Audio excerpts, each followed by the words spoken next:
நாவல் பழம் ஜூஸ் எப்படி பண்ணணும்னு பார்த்துக்கலாம். சப்ஸ்கிரைப் பண்ணாதவங்க சப்ஸ்கிரைப் பண்ணிக்கோங்க. ஃபஸ்ட்டு ஒவ்வொரு நாவல் பழமாக எடுத்து கட் பண்ணிக்கோங்க.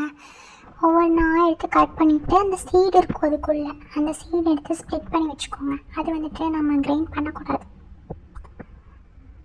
ஸோ அந்த கட் பண்ணி வச்ச அந்த ஃப்ரூட்ஸ் எல்லாம் எடுத்து அதுக்கப்புறம் ஜாரில் போட்டுக்கோங்க.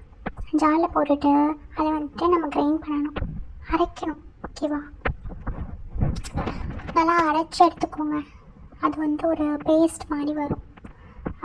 அதுக்கப்புறம் நம்ம என்னென்ன ஆட் பண்ணணும்னு பார்த்துட்டு ஆட் பண்ணிவிட்டு அதுக்கப்புறம் வேணால் மறுபடியும் கிரைண்ட் பண்ணிக்கலாம். ஓகேவா? ஸோ அரைச்சி எடுத்ததுக்கப்புறம் கொஞ்சம் கெட்டியாக தான் இருக்குது. நம்ம அதுக்கப்புறம் அது கூட வந்துட்டு சுகர் ஆட் பண்ணிக்கலாம். சுகர் ஆட் பண்ணிவிட்டு அது கூட நம்ம வந்து கார்டமம் பவுடர் ஆட் பண்ணணும், அதாவது ஏலக்காய். ஓகேவா? ஏலக்காய் பவுடர் ஆட் பண்ணிவிட்டு மில்க் ஆட் பண்ணுங்கள். மில்க் ஆட் பண்ணிட்டு மில்க் ஆட் பண்ணுறதுனா பண்ணிக்கலாம், இல்லாட்டி தேவையில்லை, அது வந்து ஆப்ஷனல் தான். அப்புறம் ஃபில்டர் பண்ணி கூட நம்ம ட்ரிங்க் பண்ணிக்கலாம், இல்லாட்டி இப்படி ட்ரிங்க் பண்ணிக்கலாம். அப்புறம் எல்லாத்தையும் மிக்ஸ் பண்ணிவிட்டு எல்லாத்தையும் ஆட் பண்ணதெல்லாம் மிக்ஸ் பண்ணிவிட்டு ஒரு டைம் கிரைண்ட் பண்ணிக்கலாம். வாட்டர் ஊற்றியும் கிரைண்ட் பண்ணிக்கலாம், இல்லாட்டி கிரைண்ட் பண்ணிவிட்டு அதுக்கப்புறம் வாட்டர் மிக்ஸ் பண்ணிக்கலாம். நம்ம மில்க் ஆட் பண்ணனால அதோடைய கலர் பாருங்கள், அழகாக வந்திருக்கு.